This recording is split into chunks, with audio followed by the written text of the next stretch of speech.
Aumenta.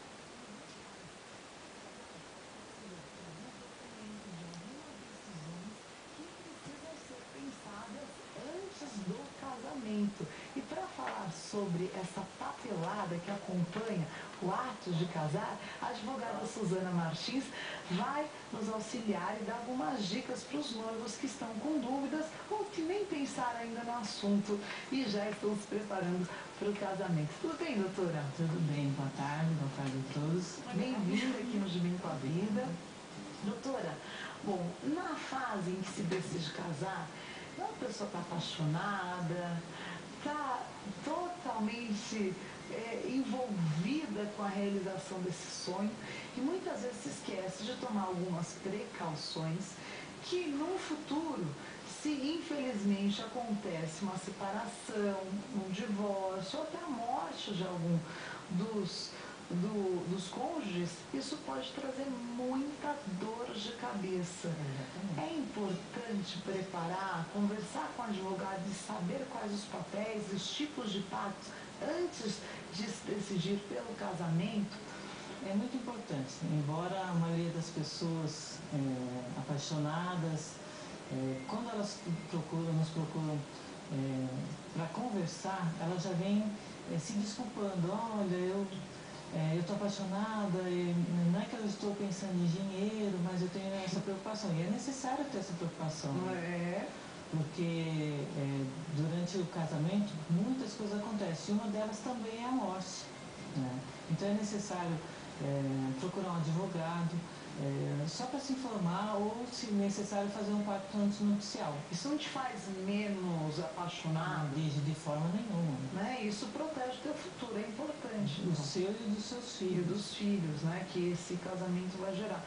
E o pacto pré-nupcial ainda é visto com muito preconceito na cultura brasileira? É visto porque as pessoas pensam, nós principalmente aqui, nós somos muito emotivos, sangue quente, né? Então as pessoas, elas, se você fala, estou parecendo um negócio, mas não é verdade. Né? É visto por algumas pessoas, mas hoje já muitas pessoas já estão se modificando, já estão pensando antes de casar que realmente não é garantido, o casamento não é garantido, antigamente era. Hoje em dia não é mais. Antigamente as pessoas, antes de se envolviam com a família inteira. Verdade. Então é muito difícil que se desfizesse o casamento, porque você estava envolvido com toda a família. Hoje mudou muita coisa. Né? Quais hoje os tipos de pactos podem ser estabelecidos para um casamento? Se não houver pacto, né, o natural, quando você vai casar e não existe pacto, é a comunhão parcial de bens. Tá. Né? Agora, se você vai fazer um pacto, você quer preservar algumas coisas ou quer unir, né, a comunhão, existe comunhão parcial, que é o normal, e existe comunhão total, né, de bens. Existe também a separação, tá? E a separação tem o obrigatória em razão de alguns requisitos da lei que ela obriga, né, e tem o espontâneo na hora de fazer pacto. E temos o de participação final de aquestos, que é uma separação de bens, mas no momento da separação ele é voltado como se fosse uma comunhão parcial de bens. Que você preserva os seus bens particulares e o que você adquiriu durante o casamento é dos dois. Esse eu acho que é o mais justo, né? O que você já conquistou antes de casar, você herdou da família, é teu. Isso. E o que vocês conquistaram juntos. Qual a diferença entre comunhão parcial? Porque comunhão parcial também você preserva os bens que você trouxe durante o casamento. Mas que durante o casamento, algumas pessoas elas vão colocando nos seus contratos, eu participei, comprei esse carro, você comprou aquele. Então vai se juntar e vai verificar o que é de cada um e o que foi do esforço comum. Tá? E na comunhão parcial de bens, tudo que foi adquirido com ônus, né, que foi comprado, porque algumas coisas não se comunicam. Doação, se você recebeu alguma coisa em doação, a outra parte, o seu companheiro, ele não vai ter direito. Se você recebeu de herança, também não tem. Mas tudo que contribuíram, aí na comunhão parcial de bens é dividido para os dois. Para os dois. Tá certo. Agora, o que é preciso para dar entrada nesses tipos, nesses papéis, e qual é o tempo de antecedência? Se quiser fazer um pacto antinupcial, isso é feito na hora, vai no cartório, é um instrumento público, de vontade dos dois, cada um leva os seus documentos. Se você tem bens particulares, você leva para colocar o que é de cada um, né? Agora, para o casamento, né, existem alguns requisitos, né? Normalmente você leva toda a documentação pessoal de cada um, né, e leva comprovante de endereço, dá a entrada, né, o cartório vai publicar os editais, que eles ficam durante 15 dias no átrio ali do próprio cartório e também publicado em jornal local.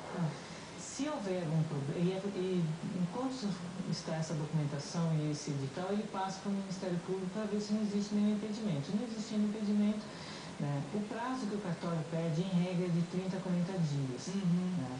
Mas se você tiver uma necessidade de antecipar, né, agora, se houver problema, aí sim, é passado para um juiz, o juiz vai chamar as partes para verificar, porque existem alguns impedimentos, pessoas viúvas, menores de idade, então não dá para ser não dá para poder saber o tempo exato. O tempo exato. Agora, o casamento que é feito na igreja tem valor de cartório? Nós chamamos de casamento religioso com efeito de civil. Isso. Tá? Em regra, o que se faz? Entra com a documentação no cartório, né, já levando uma permissão, né, da igreja, né, você casa lá na igreja e depois você tem 30 dias para levar para o cartório para poder fazer o registro. Né. Só religioso, sem levar essa documentação, tá, ele não tem efeito de civil. Mas ele pode ter religioso com efeito civil, né? Tem. Você pode só casar na igreja e depois leva essa documentação para registrar no cartório. Mas tem que levar também toda a documentação, vão ser feitos os editais. O procedimento é o mesmo. É o mesmo. Tá certo. Agora, quando se casa em outro país, é válido nos outros países? O casamento de um país é válido em todos os países? Bom, cada país tem a sua lei, né? Agora, se você casar em um país sendo brasileiro, né, você traz essa documentação, né, e registra essa documentação aqui. Registrando está válido? Aí é válido, porque o procedimento é o mesmo. É o mesmo, né? você vai ter que casar de novo. Só que já está casado. Inclusive pode trazer para procuração, porque às vezes você quer validar, porque tem bens aqui. E na hora do divórcio, a procuração pode ajudar muito, né, doutora? A pessoa tem aquela coisa, não quero ir lá, assinar um divórcio, aquela dificuldade muito grande, ela pode fazer isso na procuração. Todo instrumento público e tem que ser aqui no Brasil. Uma procuração fora do país tem alguns outros requisitos que você tem que levar para a embaixada. É mais complicado. Pais que são contra o casamento de um filho, pode confiscar os bens do filho? A lei ela proíbe casamentos de menores de 16 anos e entre 16 e 18 eles só podem casar com autorização dos pais. Aí se o pai é contra, tá, eles podem pedir tá, que o juiz autorize o casamento. Tá. Só que entre 16 e 18 anos é obrigatório se casar com regime de separação total de bens. Tá. Por quê? Porque o casamento ele vai trazer a emancipação para esse jovem. Ele se torna um adulto e aí ele pode administrar os próprios bens. Então os pais eles não têm como confiscar os bens do filho. Entendi. Tá. Mas como o legislador pensou nisso, o legislador colocou, pode casar sim sem autorização dos pais, com o suprimento do juiz, né, se o juiz autorizar, mas só pode casar com separação de bens. Tá certo, senão, do contrário, não dá. Agora,